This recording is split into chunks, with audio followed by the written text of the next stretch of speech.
উত্থান একাদশীর পরেই আসে উৎপন্না একাদশী। 2025 সালে উৎপন্না একাদশী কবে পড়েছে? 15 তারিখ না 16 তারিখ? তা আমি এই ভিডিওতে জানাতে চলেছি। উৎপন্না একাদশী কখন শুরু হচ্ছে, কখন শেষ হচ্ছে, পালনের সময় কখন, এবং উৎপন্না একাদশীর পর কোন 3 রাশির কোটিপতি হওয়ার যোগ রয়েছে, কোন 3 রাশির ঋণ মুক্তি ঘটবে, সবই জানতে পারবেন এই ভিডিওতে।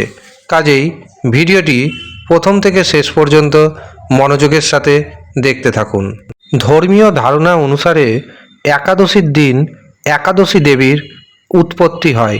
কথিত আছে যে এই তিথিতে মূর নামক অসুরের অত্যাচার থেকে সকলকে মুক্তি দেওয়ার জন্য নিজের শক্তি দিয়ে একাদশী দেবীকে উৎপন্ন করেন।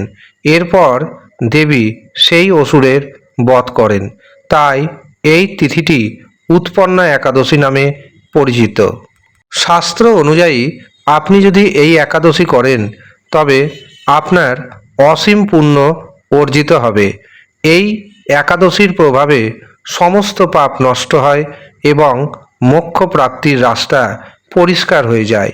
এই একাদশীর প্রভাবে আধ্যাত্মিক শুদ্ধিকরণ ঘটে এবং আপনার মধ্যে ইতিবাচক শক্তি জাগ্রত হয়। এই দিন আপনি অবশ্যই মাতা লক্ষ্মী দেবী এবং নারায়ণের পুজো করবেন।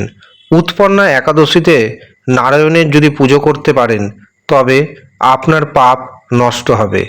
তবে এই তিথিতে ব্রহ্ম মুহূর্তে আপনাকে ঘুম থেকে উঠে স্নান করে পুজোর সংকল্প নিতে হবে।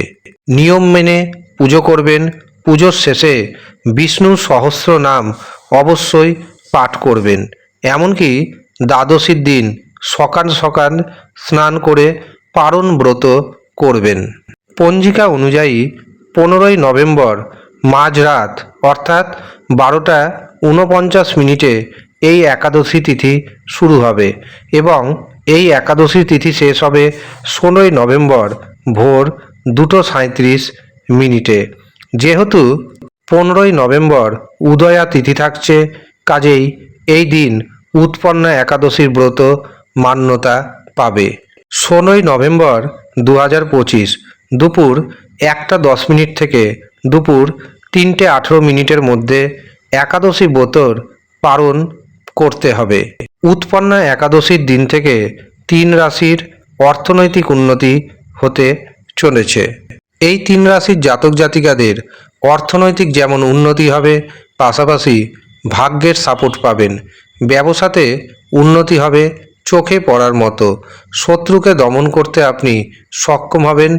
ঋণ মুক্তি ঘটবে। কর্মক্ষেত্রে উন্নতির যোগ তৈরি হবে। আর এই 3 রাশির মধ্যে প্রথম যে সৌভাগ্যশালী রাশির নাম উঠে আসছে সেটি হলো বৃশ্চিক রাশি, দ্বিতীয় মকর রাশি এবং তৃতীয় মিথুন রাশি। এই হচ্ছে 3 রাশি। যেই 3 রাশি হঠাৎ অর্থপ্রাপ্তিতে কোটিপতি হতে পারেন, এমনকি ঋণ মুক্তিও ঘটবে। ধন্যবাদ।